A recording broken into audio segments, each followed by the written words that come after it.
Ya, shalom Pak Dem. Apa kabar nih Pak? Puji Tuhan, luar biasa dalam Kristus. Haleluya, begitu dahsyat ya. Tuhan Haleluya. Yesus baik, Amin. Tuhan Yesus baik. Iya, Amin. sebetulnya Amin. teman-teman, kesaksian Pak Dem ini sudah lama kami mau tayangkan, cuma karena kondisi dan situasi yang belum mendukung, kami mohon maaf. Jadi baru pada malam hari ini kami bisa hadirkan beliau. Sebab itu jangan kemana-mana, dengarkan secara lengkap apa yang telah Tuhan Yesus kerjakan di dalam kehidupan beliau. Oke Pak Dem, terima kasih atas kehadiran Anda yang mau berbagi dengan kami. Ya, waktu dan tempat saya serahkan kepada Anda untuk silakan Anda bersaksi mulai dari latar belakang dulu sampai bagaimana Anda mengalami kuasa Tuhan. Silakan Pak. Ya. Shalom, saudara-saudara yang dikasih dan diberkati oleh Tuhan. Senang malam hari ini bisa berbagi kesaksian, berbagi cerita tentang satu perjalanan saya dengan Tuhan. Nah, saya seperti yang sudah diperkenalkan oleh Pak Yusuf tadi, nama saya Demelin Kweso. Saya berasal dari Halmahera Selatan. Saya dibesarkan dari keluarga Kristen. Sekalipun memang mama saya sebelumnya beragama Islam. Nah, saya bertumbuh dari kecil sampai besar di agama Kristen, mengikuti keyakinan papa. Saya bertumbuh, saya anak kelima dari 8 bersaudara. Sejak kecil saya memang orang Kristen, tapi Kristen Kristen yang setengah-setengah. Jadi Kristen bukan Kristen yang sungguh-sungguh, tapi Kristen karena ya papa saya Kristen, ya saya juga bertumbuh tidak secara benar di dalam iman Kristen. Ya, saya yang penting pergi gereja, saya sekolah minggu, saya terus juga bertumbuh menjadi remaja, ikut kegiatan remaja pemuda. Tetapi saya tidak mengalami sesungguhnya Tuhan yang saya percaya. Nah, saya daerah tempat di mana saya tinggal pada tahun 2000 tepatnya itu terjadi kerusuhan. Singkat cerita terjadi kerusuhan dan waktu itu usia saya masih 14 tahun. Usia saya masih 14 tahun dan terjadi kerusuhan di tempat di mana saya tinggal.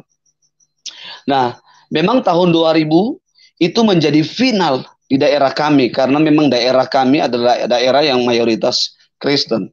Kurang lebih penduduknya 1772. Kira-kira seperti itu.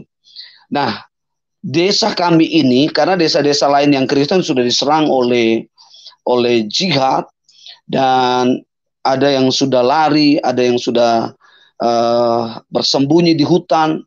Nah, satu-satunya desa yang Kristen itu desa kami.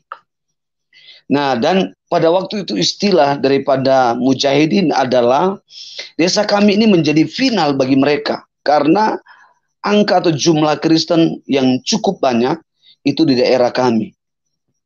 Nah, pada waktu itu saya juga terlibat sebagai pasukan Kristen untuk menghadang pasukan mujahidin pada tahun 2000. Nah, seingat saya pada waktu itu kami setiap malam, setiap pagi, setiap siang, sore secara berganti-gantian untuk berjaga-jaga karena mendengar berita-berita dari tetangga bahwa akan ada penyerangan, sehingga kami mempersiapkan diri, kami siaga untuk melawan. Nah, saya sepertinya lupa pada bulan berapa kami diserang. Akhirnya desa kami dikepung. Desa kami dikepung dan akhirnya kami kalah. Kami kalah dan kami juga akhirnya mengungsi ke hutan. Kami mengungsi ke hutan dan kurang lebih 3 bulan. Ya, ada berapa yang korban, kebanyakan perempuan-perempuan, kemudian anak-anak. Rumah-rumah kami juga dibakar oleh para jihad, dan pada waktu itu kami punya 2 pilihan. Pilihannya kalau kami bertahan akan mati. Karena desa atau wilayah di mana kami tinggal itu sudah dikuasai oleh para mujahidin yang angkanya cukup banyak daripada jumlah masyarakat pada waktu itu. Nah, singkat cerita kami akhirnya berunding dan mengambil keputusan untuk menyerahkan diri. Sesuai keputusan dan daripada mujahidin, kami harus mengikuti keyakinan mereka. Dan semua kami diizinkan untuk mengucapkan 2 kalimat syahadat yang seperti yang kita ketahui, yang kita sudah, Bapak Ibu, saudara-saudara mungkin yang berlatar belakang Islam, ya, seperti ini bunyinya: asyhadu alla ilaha illallah wa asyhadu anna muhammadar rasulullah.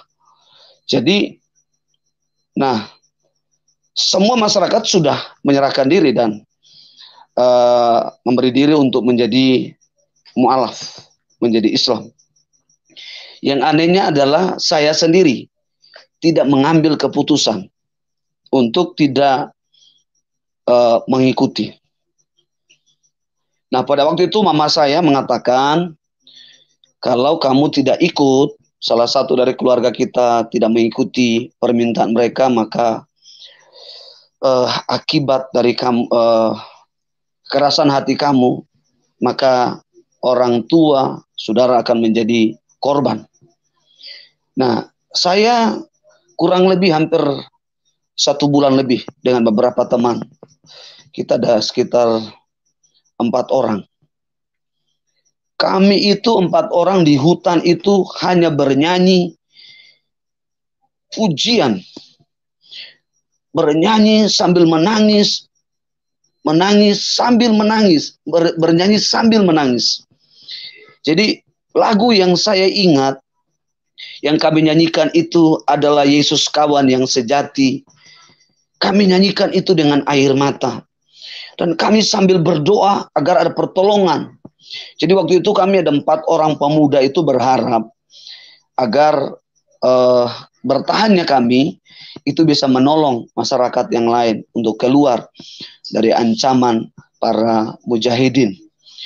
Namun setelah 1 bulan lewat, pertolongan itu pun tidak datang, karena setiap area di mana kami, pulau di mana kami tinggal itu sudah dikuasai oleh mereka. Nah, singkat cerita akhirnya pasukan itu masuk mencari kami dengan membawa orang tua kami, dan akhirnya kami menyerahkan diri. Kami kembali dan kami disunat, kami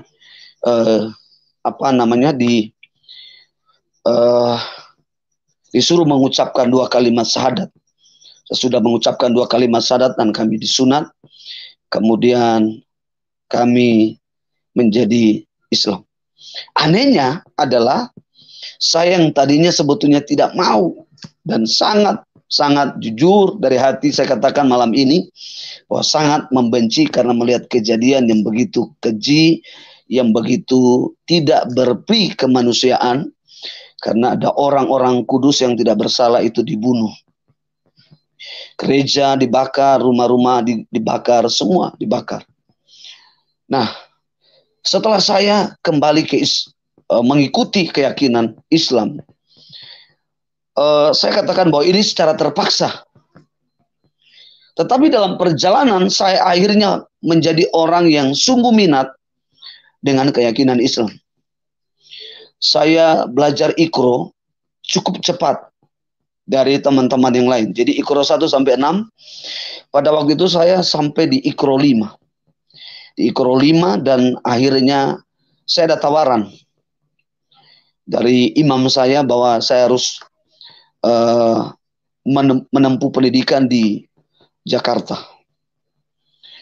Pada waktu itu memang orang tua saya menentang karena dikatakan kalau kamu pergi kamu akan menjadi orang yang sangat radikal dan tentu kamu akan menjadi seorang jihad seperti mereka.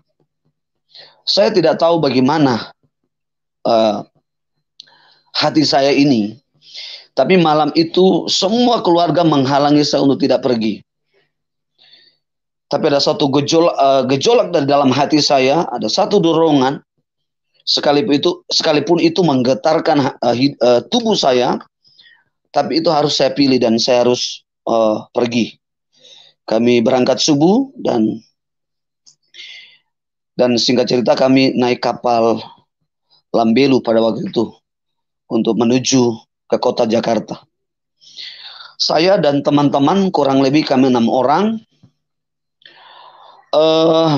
Saya adalah seorang anak muda dari teman-teman yang lain, adalah yang paling tercepat menguasai Al-Quran, membaca Al-Quran.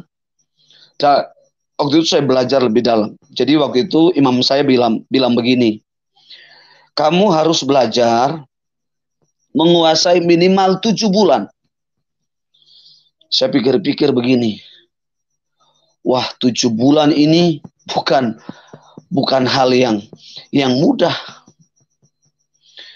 Kepala saya panas, pokoknya keringat dingin badan saya.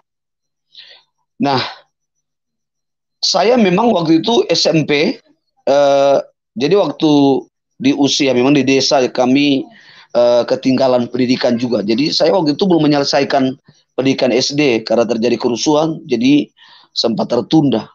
Nah, jadi imam saya bilang begini, kamu sampai di sana, kamu langsung ambil SMP. Nah, pertama kali saya melihat bagaimana mujizat pertolongan Tuhan terjadi dalam hidup saya. Nah, saya nggak tahu. Memang ada teman-teman yang di situ mengajarkan kamu harus sholat. Ya, sholat. Saya belajar sholat. Saya sholat. Saya ada beberapa surat yang masih saya ingat tuh, surat An-Nas, Qul huwallahu ahad, Allahus somad, lam yalid, walam yulad, walam yahul kufuwan ahad. Jadi itu saya di dalam ibadah saya meminta supaya Tuhan membuka jalan.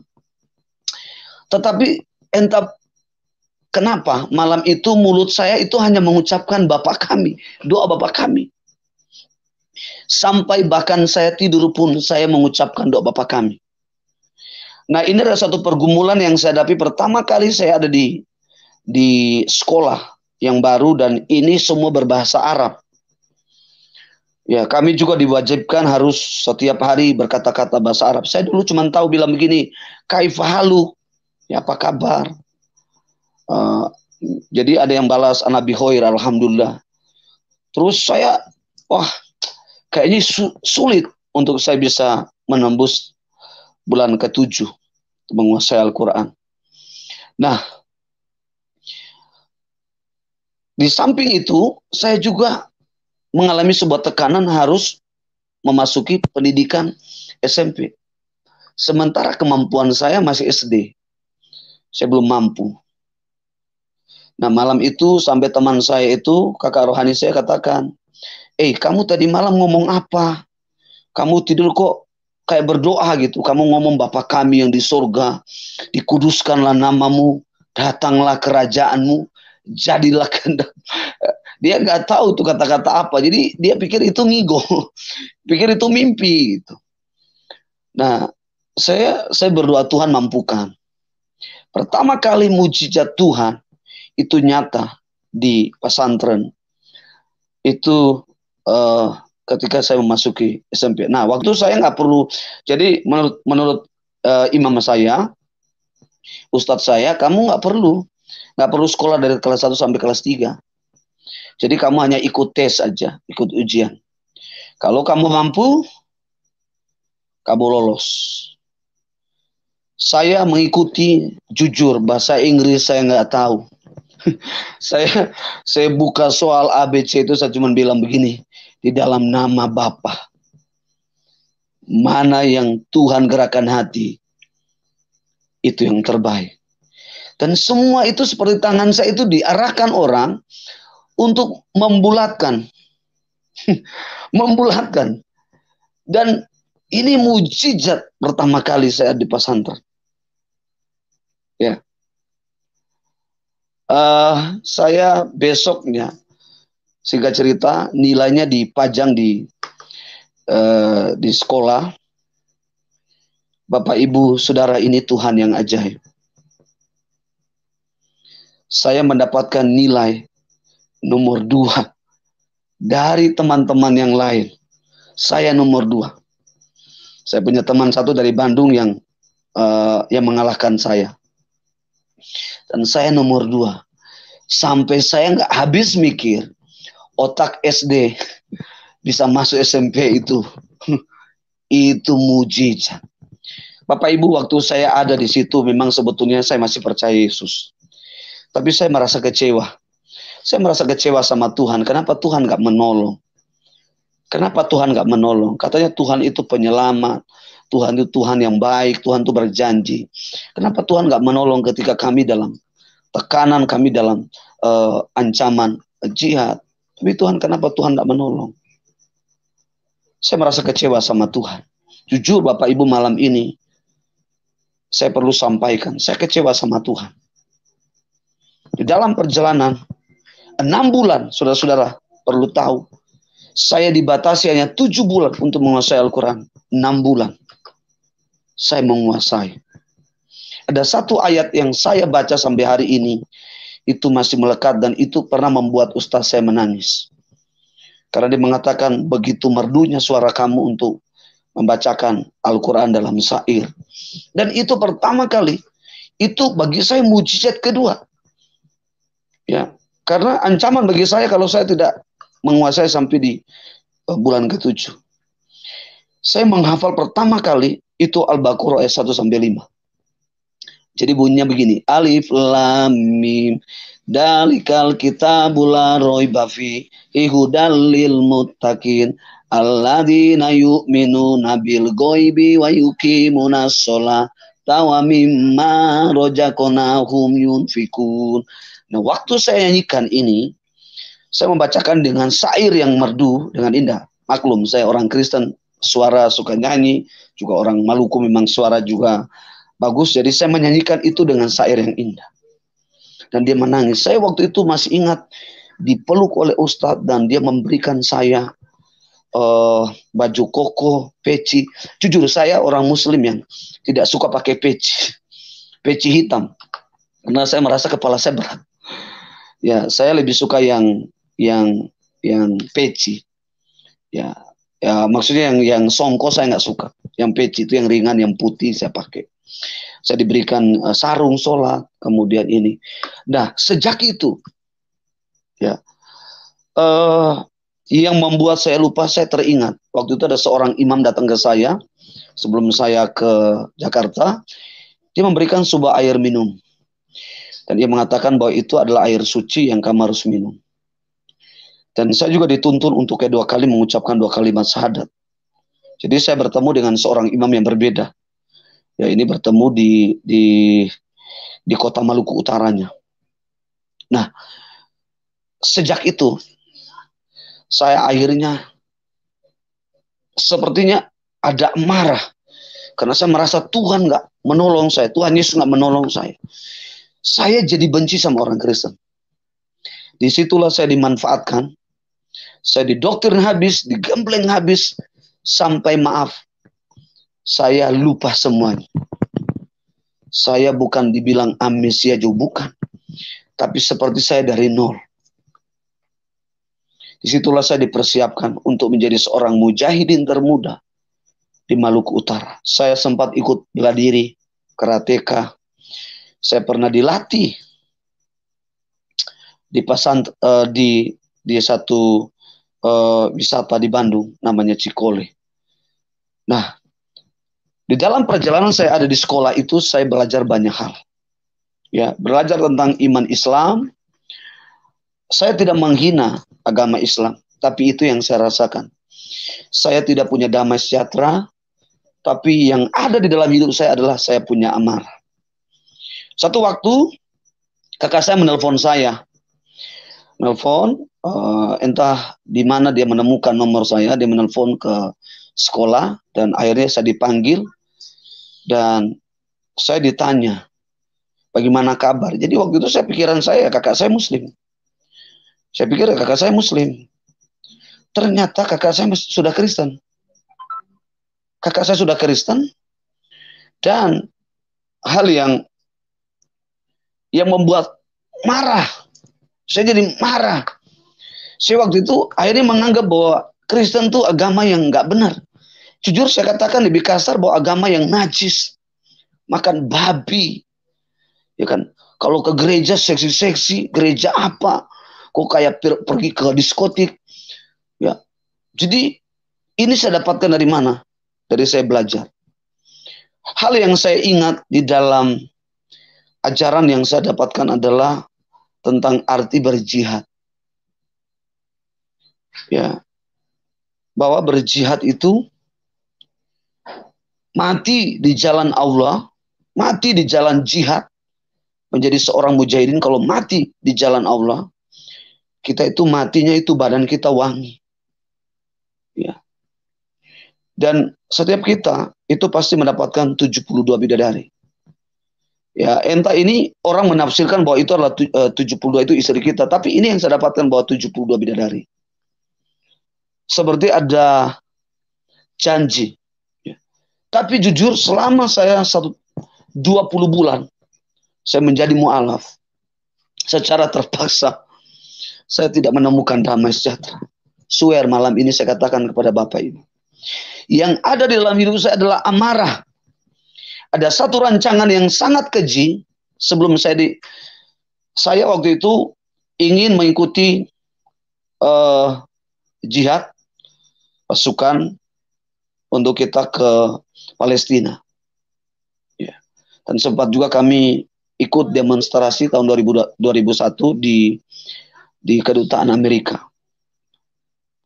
Saya, Bapak Ibu, tidak merasa takut. Tidak merasa takut mati. Saya berani. Karena saya sudah diyakini bahwa kalau kamu mati di jalan Allah, kamu dapat 72 bidadari. Surga itu indah bagi keyakinan Islam. Nah, satu waktu saya karena punya amarah, nah tugas saya, rencana saya untuk ke Palestina itu jadi batal.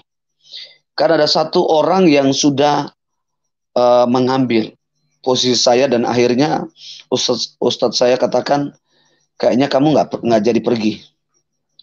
Saya di situ antara senang atau nggak senang, sepertinya lebih banyak senang. Tahun 2002 itu rencana saya adalah Sulawesi Utara itu menjadi target saya. Kenapa? Karena amarah saya, mama saya sama papa saya ada di Sulawesi Utara, kakak saya, saudara-saudara saya yang lain di Sulawesi Utara. Dan target saya 2002 Sulawesi Utara akan menjadi sasaran saya dan beberapa teman. Nah, orang yang pertama kali yang ada di dalam benak saya, di dalam pikiran saya yang saya targetkan adalah mama sama papa saya. Mama sama papa saya harus bunuh. Karena dalam keyakinan Islam, bahwa orang yang tidak sekeyakinan, itu harus kita perangi. Kita harus lawan. Saudara, saya nggak punya akal sehat lagi. Saya nggak pernah ingat lagi budi papa sama mama saya.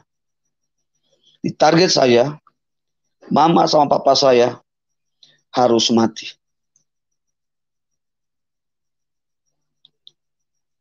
Nah, saudara-saudaraku yang dikasih dan diberkati oleh Tuhan, singkat cerita, sebelum saya ke Manado, saya ini suka sekali sholat tahajud. 11 rakaat yang sering dilakukan oleh Nabi Muhammad SAW. Saya sangat suka setiap malam, bangun tengah malam, sholat tahajud. Saya ingin merasakan damai sejahtera. Tapi yang ada di dalam hidup saya amarah. Amarah dan selalu amarah. Satu kelak saya bertanya sama Tuhan. jika Islam adalah agama yang benar. Nyatakanlah, tunjukkanlah dirimu. Tuhan itu seperti apa? Allah itu seperti apa? Tunjukkan kepada saya. Saya puasa setiap minggu 3 kali. 3 kali dalam seminggu saya berpuasa.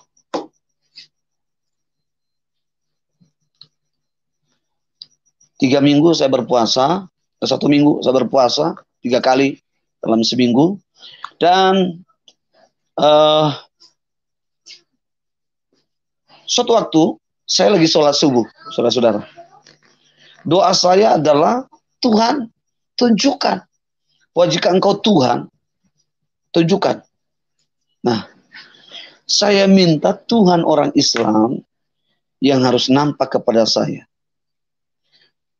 Sholat pertama subuh itu yang nampak di jendela saya sebelah kiri. Sebelah kiri. Itu yang nampak kepada saya adalah mahkota duri yang ada di kepala Tuhan Yesus. Saya tidak tahu apa maksud itu. Tapi ya saya pikir mungkin ada cahaya, mungkin lampu dari luar, kemudian ada pohon-pohon yang berduri. Mungkin bisa saja memberikan cahaya dan masuk ke jendela saya sebelah kiri. Malam pertama saya belum tersentuh. Subuh pertama belum tersentuh. Subuh kedua itu makin, jadi dia bukan setiap malamnya. Jadi 3 minggu itu berturut-turut. Jadi dia kadang datang hari Senin, bisa juga datang Jumat. Jadi tidak tergantung harinya. Pertama kali saya melihat, wah ini aneh, ada apa gitu. Waktu habis saya sholat subuh, saya sholat sunnah habis, saya lihat, kok nggak ada pohon yang berduri dan ada cahaya memantulkan pohon itu. Oke, minggu berikut muncul. Itu membuat saya jadi penasaran. Ini kayaknya ada sesuatu ini. Saya jadi Saya jadi penasaran, apa maksudnya? Saya jadi penasaran, apa maksudnya? Ya.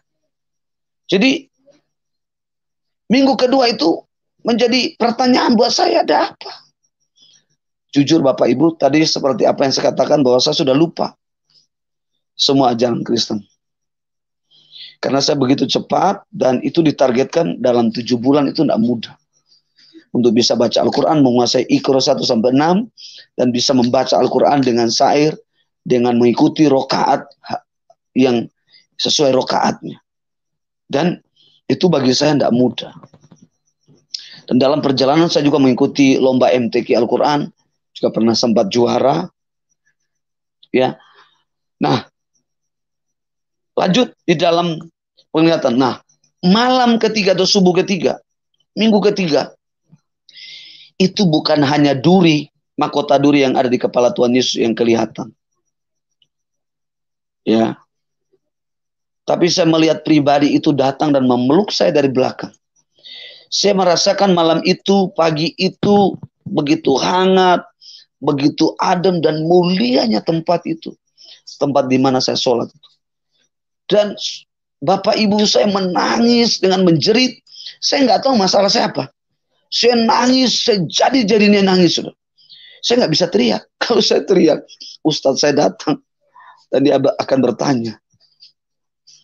Saya cuman nangis dalam hati, air mata keluar mengalir. Dan pribadi itu akhirnya meninggalkan pelukan dari itu. Dan dia menghadap sekarang di depan saya. Jujur saya tidak melihat, saya hanya melihat rambutnya. Rambutnya gondrong. Tapi saya tidak bisa melihat wajahnya. Karena wajahnya penuh kemuliaan. Dan saya belum melihat cahaya itu begitu terang sangat. Dan cahaya itu memantul ke wajah saya. Dan jujur, sejak itu saya rebah. Dan di dalam rebah itu saya seperti dalam keadaan sadar. Dan saya melihat orang itu tangannya diulurkan kepada saya dan dia berkata begini. akulah yang engkau cari. Akulah yang engkau minta agar aku dapat memperlihatkan diri kepada kamu.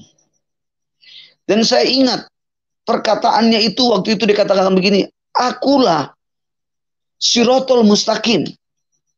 Akulah jalan kebenaran dan hidup. Tidak ada seorang pun yang datang kepada Bapa kalau tidak melalui aku. Saya waktu itu saya nggak tahu itu kata-kata apa. Saya cuman hanya bisa menutup wajah karena begitu silau, cahaya begitu kuat terkena di wajah saya. Dan saya nggak bisa melihat. Dan saya melihat mulai menghilang tubuhnya, rambutnya mulai menghilang dan penuh dengan kemuliaan. Dan saya hanya mendengar suaranya. Ya, dan tangannya itu dengan jubah putih dia ulurkan kepada saya. Kemudian dia katakan, bangunlah. Kemudian saya dibangkitkan. Saya rebah itu kurang lebih 1 jam. Saya tawar-menawar. Saya belum waktu itu saya belum yakin. Dan saya disuruh naik. Saya disuruh naik, disuruh bangkit, suruh bangun. Dan akhirnya saya bangun. Dan akhirnya saya sadar. Saya lihat di kiri kanan nggak ada orang. Saya nangis. Bapak Ibu, hati saya waktu itu rindu untuk kembali ke Kristen. Hati saya lapar dan haus ingin membaca Alkitab. Tapi saya nggak punya Alkitab. Waktu itu belum ada Alkitab aplikasi yang kita bisa lihat di handphone. Waktu itu belum ada handphone yang secanggih sekarang. Secara diam-diam saya pergi dan membeli sebuah Alkitab kecil dan itu saya baca.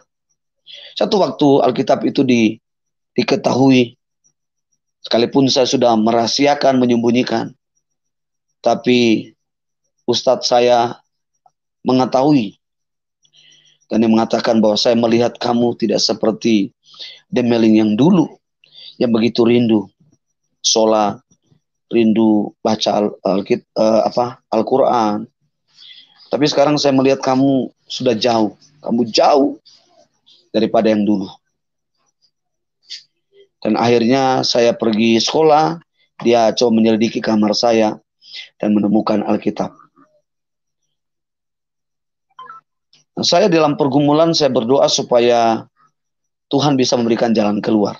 Nah, Bapak Ibu, hal yang kedua, saya nggak punya jalan keluar untuk bisa keluar dari kelompok pesantren.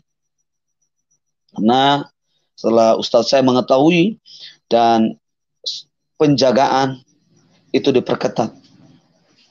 Dan saya tidak semudah dulu untuk bisa keluar tanpa izin pun diizinkan. Tapi ketika diketahui saya makan pun ataupun keluar ke warung, saya dikawal. Satu waktu Tuhan mengirim seorang malaikat. Saya katakan ini seorang malaikat. Dia wajahnya kayak orang bule. Saya nggak kenal siapa dia. Saya belum pernah ketemu dia. Dikatakan kepada saya dan bahasa Arabnya luar biasa, pintar. Dikatakan, hei Demeling, kaifa haluk? Ana bihoir, saya bilang begitu. Dia bilang, saya juga mu'alaf sama seperti kamu. Dan dia katakan, ayo kita berdua makan. Dia ajak saya makan dan saya seperti meragukan orang ini Islam. Karena wajahnya bukan wajah-wajah orang Islam.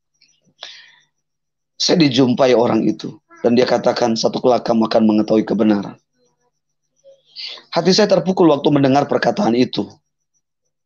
Nah, Bapak Ibu, setelah dia kembali, ternyata ada 2 orang yang datang ke tempat di mana saya sekolah. Dan itu diambil secara diam-diam. Dan itu adalah kakak saya dan ditemani oleh temannya. Mereka membawa saya keluar dari pesantren. Dan akhirnya saya kembali. Dan malam itu semua orang-orang sibuk menjaga saya, mencoba mencari jejak-jejak saya. Tapi akhirnya kakak saya dan temannya mengatakan bahwa kamu sudah ada di jalan yang benar. Demeling, Kami datang ini karena Tuhan yang menyuruh kami. Karena Tuhan yang menyuruh kami. Sebetulnya kami takut, kami dugdak, kami takut kalau kami datang menjemput kamu, kami pasti tewas. Dan akhirnya, saudara-saudara, saya selamatkan. Dan kemudian saya menyelamatkan teman-teman yang lain, 6 orang. Dan ternyata ada yang beberapa orang juga sudah pulang, sudah kembali ke Kristen terlebih dahulu. Tinggal 4 orang yang sudah kembali, tinggal 3 orang yang sudah kembali, tinggal 3 orang. Dan akhirnya saya menyelamatkan yang satu belum diselamatkan. Jadi kami berdua pulang.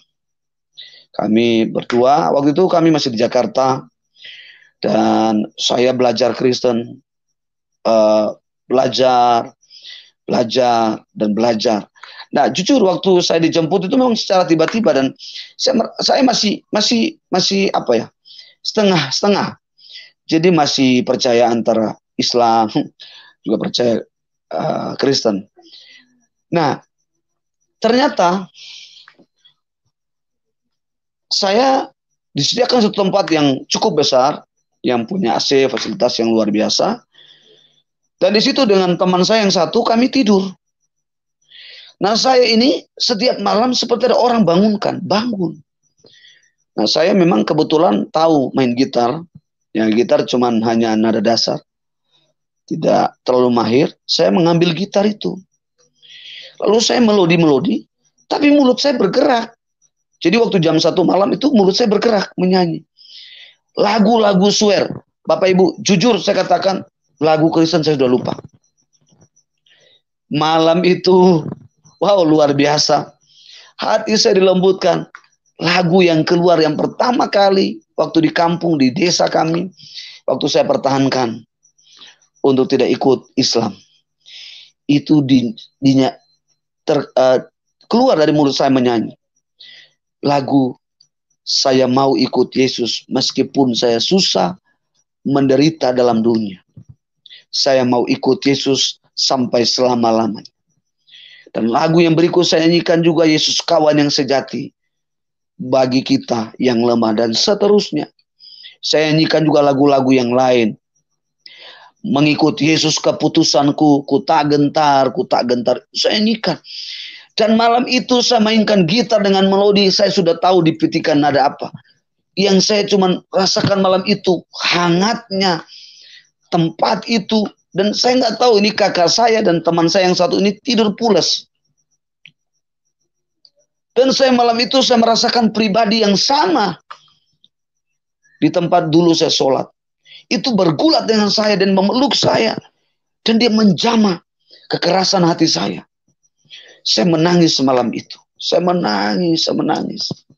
Dan saya bilang, Tuhan, jika Engkau Tuhan, jika Engkau benar adalah Sang Juru Selamat, Engkau adalah petunjuk, Engkau adalah jalan Shiratal Mustaqim, jalan yang lurus.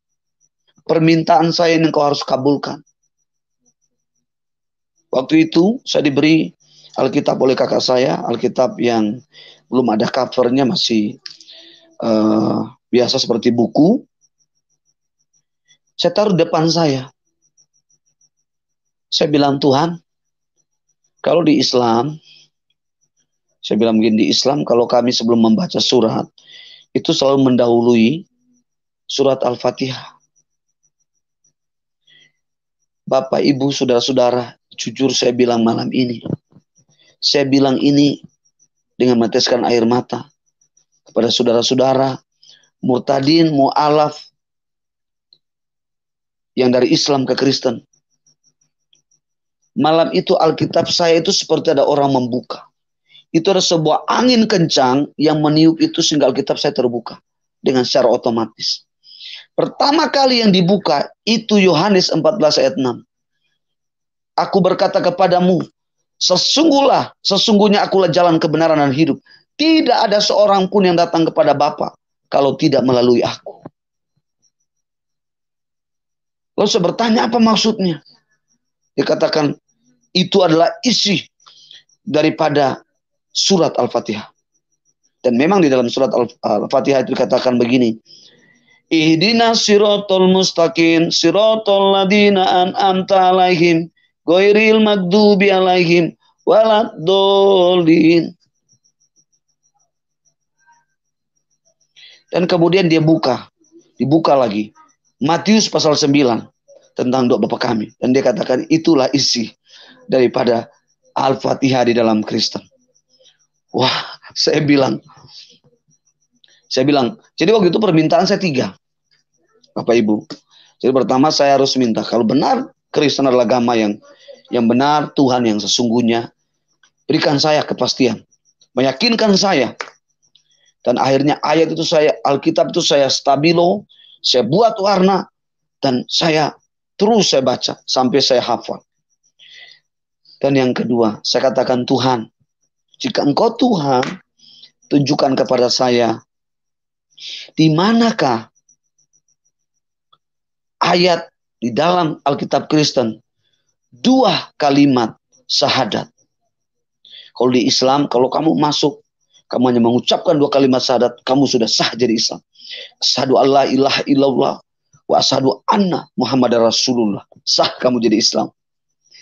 Saudara, Bapak, Ibu, Alkitab saya itu seperti ada angin kencang membuka Alkitab saya. Roma 10 ayat 9 dan 10. Saya yakin kalau Bapak Ibu menghafal ayat ini akan mendapat esensi daripada, dan ini bahkan melebihi daripada 2 kalimat syahadat. Dikatakan begini, jika engkau mengaku dengan mulutmu bahwa Yesus Kristus adalah Tuhan, dan engkau percaya dengan hati, engkau dibenarkan dan diselamatkan. Saya nggak jadi malam itu nangis. Saya nggak jadi malam itu menangis, Bapak Ibu. Saya nangis malam itu, saya baca ayat itu. Terakhir permintaan saya kepada pribadi itu, saya katakan, Tuhan, jika benar tunjukkan kepada saya ayat jihad dalam Kristen. Dan dibuka kembali Alkitab. Filipi 1 ayat 21. Bagiku hidup adalah Kristus dan mati adalah keuntungan. Bapak Ibu, jujur malam itu pribadi itu datang memeluk saya dari depan. Saya merasakan. Dan dia memeluk saya dan saya menangis. Saya memegang pundaknya, saya menangis. Saya sambil menangis selalu menyanyi. Sambil menyanyi saya mau ikut Yesus sampai selama-lamanya. Meskipun saya susah, saya menderita dalam dunia, saya tetap mau ikut Yesus. Jujur, waktu itu Ustadz saya mengancam saya. Dikatakan kamu kambing hitam lah. Kami akan mengejar dan membunuh. Dan jujur, saya waktu pulang di Manado pun saya khawatir, saya takut. Dan saya sempat lari ke Malaysia. Saya ke Malaysia di daerah Sabah untuk bekerja di sana sebagai seorang TKI. Saya menghilangkan jejak. Karena Ustadz saya adalah orang yang sangat berpengaruh.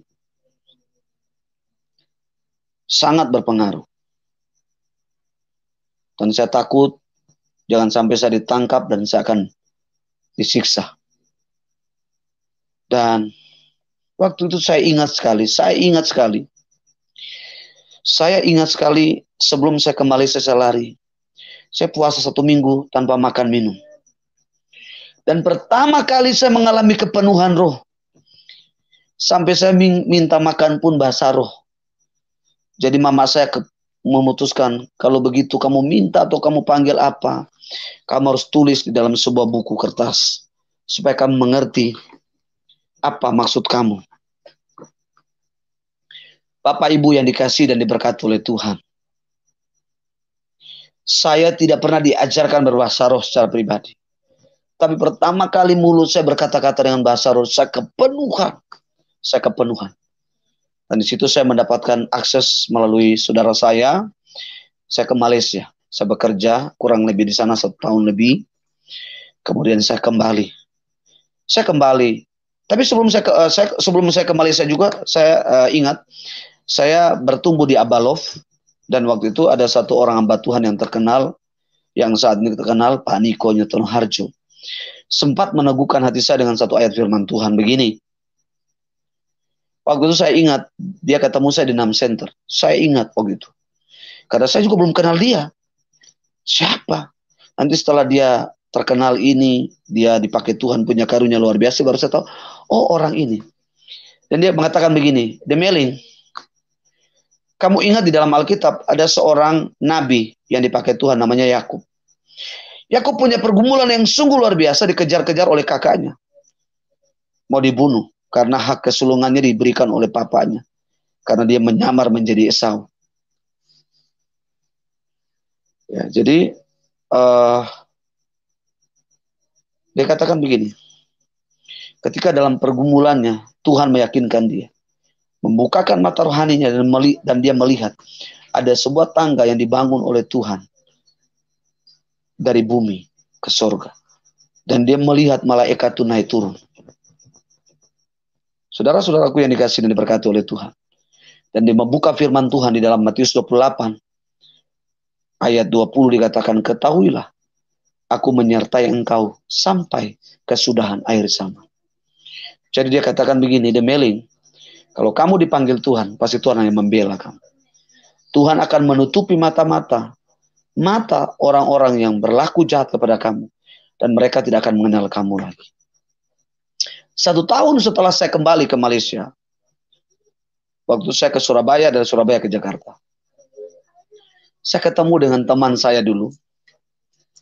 Satu pesantren, satu sekolah, satu perjuangan. Kami berhadapan kurang lebih 1 meter. Dia nggak kenal sama sekali. Sejak itu saya percaya. Sejak itu saya radikal dengan Tuhan. Saya menginjil di Terminal Bekasi, itu nggak takut. Saya pernah ditaruh golok celurit di kepala saya. Karena ada satu orang Jawa bertobat. Menerima Yesus sebagai Tuhan dan Juru Selamat. Dan setelah dia menerima Yesus, dia injili mama sama papanya. Mama sama papanya Kristen. Dan kakaknya yang kawin Betawi itu nggak setuju. Dan saya didatangin dan diancam. Tapi saya nggak takut.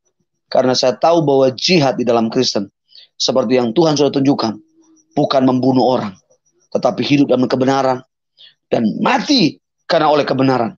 Pasti sorga menjadi tempat yang indah bagi saya. Karena itu saya diberanikan oleh Roh Kudus untuk tidak takut.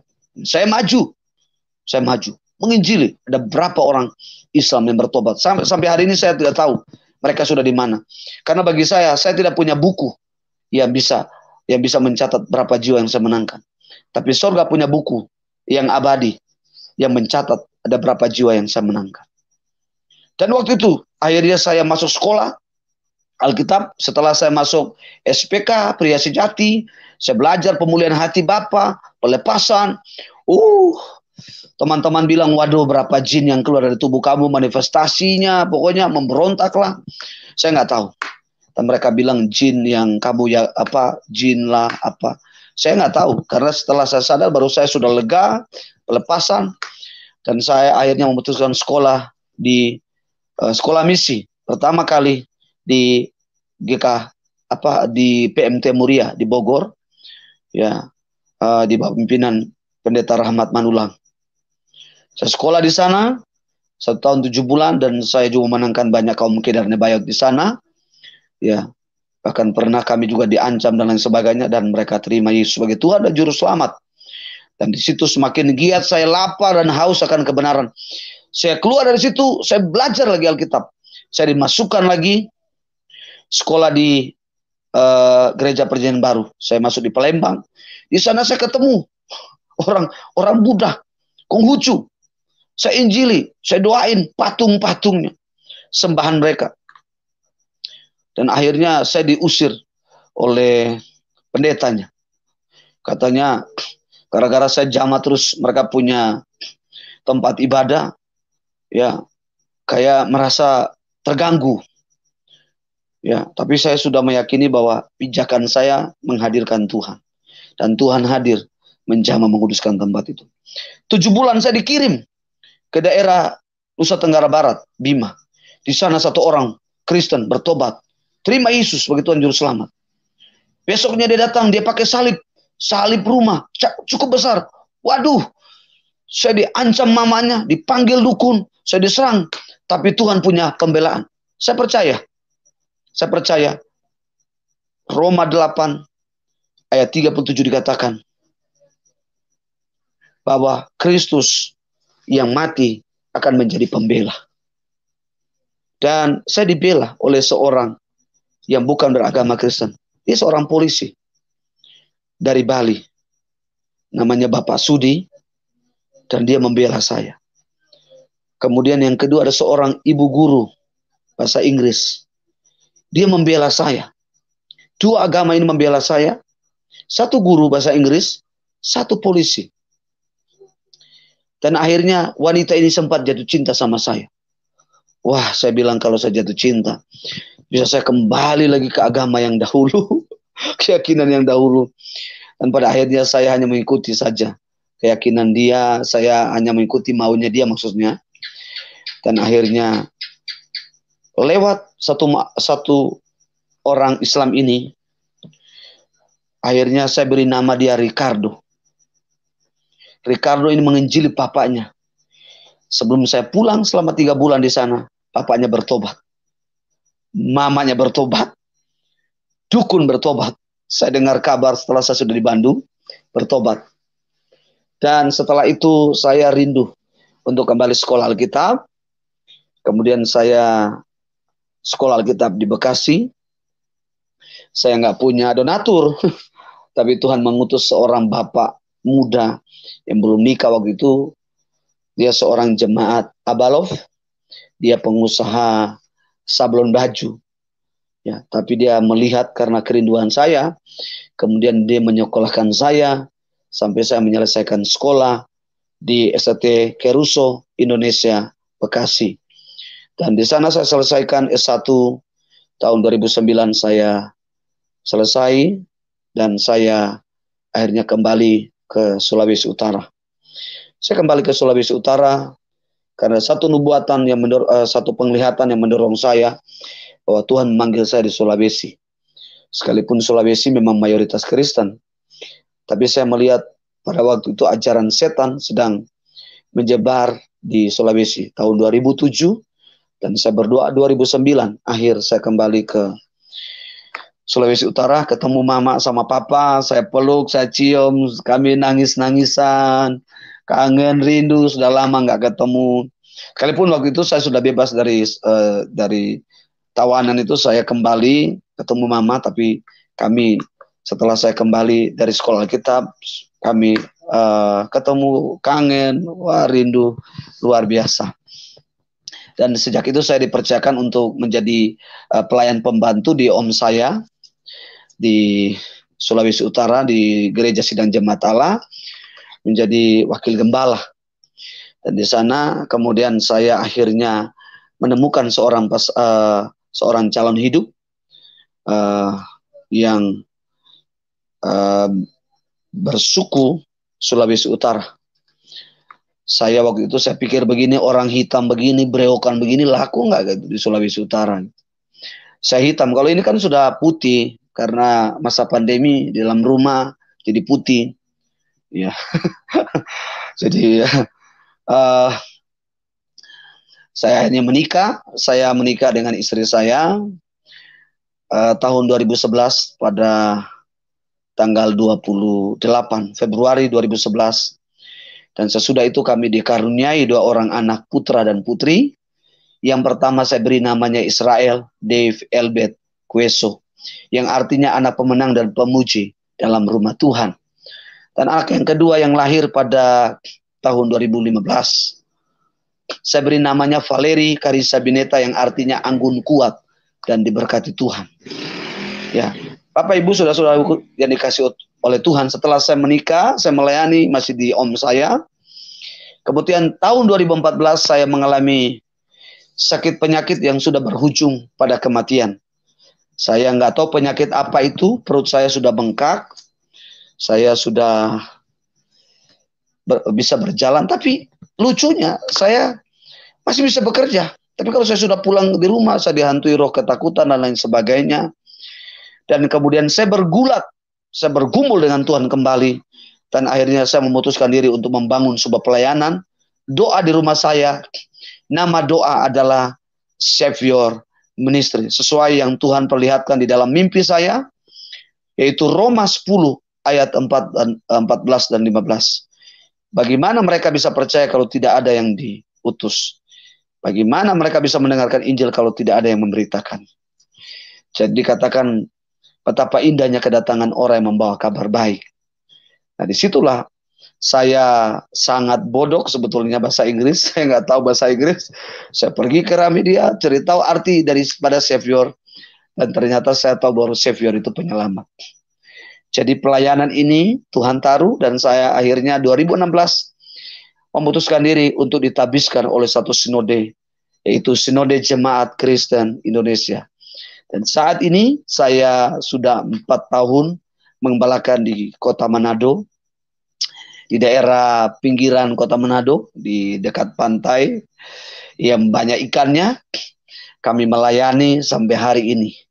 Saya dengan istri dan kedua anak saya, kami tetap setia sampai hari ini, sekalipun kami terkadang harus melewati pergumulan hanya soal perut, hanya penderitaan. Tapi saya yakin apa yang dikatakan oleh Rasul Paulus, bahwa penderitaan yang kita alami hari ini akan mengerjakan kemuliaan yang jauh lebih besar dari penderitaan yang kami alami hari ini. Karena itu kami selalu berkomitmen, setiap pagi kami selalu menyanyikan pujian, mengikut Yesus keputusanku, mengikut Yesus keputusanku, ku tak gentar, ku tak gentar. Dan setelah saya memutuskan diri untuk membangun pelayanan, dan secara ajaib Tuhan mengutus seorang dokter yang tinggal di rumah saya, dan dia mengerti dan dia mengobati saya sampai pulih. Nah, dalam perjalanan pelayanan juga saya mengalami pergumulan yang cukup luar biasa. Dan akhirnya Roh Kudus mendorong untuk saya membukukan kesaksian saya ini. Dan saya terdorong untuk menulis buku ini. Saya tidak jual di Gramedia. Buku ini saya cetak di Gramedia tahun 2017.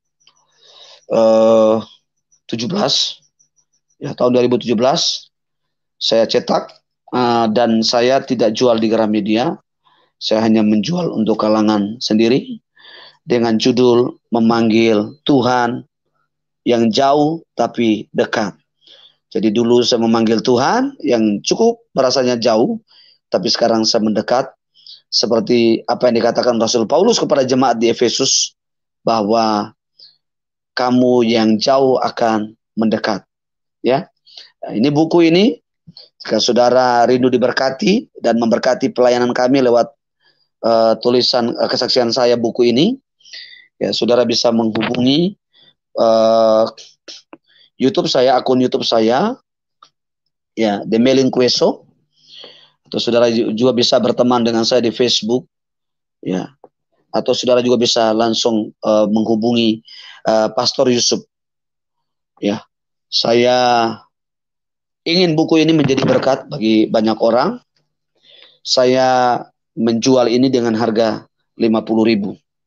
Ya, saudara rindu diberkati, saya juga ingin bukan hanya saya mengalami berkat Tuhan, tapi saudara juga diberkati Tuhan. Karena itu saudara bisa baca buku ini, lengkapnya kesaksian saya. Mungkin ini saja Pak, saudara-saudara, Bapak Ibu dan Pastor Yusuf, dan saya akan kembalikan kepada Pastor Yusuf untuk selanjutnya. Tuhan Yesus memberkati. Shalom. Haleluya, puji Tuhan. Haleluya. Ya, begitu dahsyat kuasa Tuhan ya. Amin, amin. Yesus yang sangat baik, sangat baik. Amin. Kasihnya tidak terduga. Bagaimana walaupun sudah ditinggalkan, walaupun Tuhan Yesus sudah dianggap Tuhan tidak berkuasa, tetapi Tuhan tetap dengan kasihnya, dengan kesabarannya menghampiri seorang Demeling Kueso untuk supaya bisa kembali kepada keselamatan, karena memang Tuhan Yesus datang ke dalam dunia 2000 tahun yang lalu untuk supaya semua manusia bisa pulang ke surga. Itulah yang terjadi, itulah yang dibuktikan Tuhan di dalam kehidupan anak-anak manusia. Hanya sayang Amin. sekali kalau banyak manusia yang menolak, bahkan tidak sedikit yang mengejek, yang merendahkan, atau yang melecehkan keberadaan Tuhan. Ya, Anda belum mengerti, Anda belum tahu siapa Tuhan yang sebenarnya. Amin. Anda belum tahu siapa pencipta dirimu. Kalau saja Anda tahu, Anda kenal, Anda benar-benar pasti akan sangat menyembah, akan sangat menghormati Tuhan Yesus. Karena dialah Tuhan yang sesungguhnya. Tidak mungkin ada dua Tuhan, tidak mungkin ada dua Tuhan, hanya satu Tuhan. Kalau ada dua Tuhan, pasti satunya palsu. Tidak mungkin ada dua kebenaran. Kalau ada dua kebenaran, pasti satu palsu, saudaraku. Oleh sebab itu, temukanlah Tuhan yang benar di dalam hidup ini. Karena Tuhan Yesus, Tuhan yang sangat mengasihi kita semua, Dia mau mati buat kita semua. Ya, kita sudah dengar bagaimana Pak Meling Kueso tadi yang begitu secara tiba-tiba karena dicuci otak, akhirnya mengalami kelupaan terhadap semua yang pernah dia terima di dalam kekristenan. Dan kuasa Tuhan begitu luar biasa, tidak bisa dibatasi, dan membawa hambanya ini untuk kembali kepada keselamatan. Dan puji Tuhan, lewat kesaksiannya pada malam hari ini, saya percaya ada begitu banyak kita yang diberkati, ribuan orang yang diberkati, termasuk saya sendiri sebagai hamba Tuhan sangat diberkati, karena melihat kuasa Tuhan yang tidak pernah berubah, kasih-Nya yang tidak pernah berubah, dan itulah yang ditunjukkan kepada kita pada malam hari ini.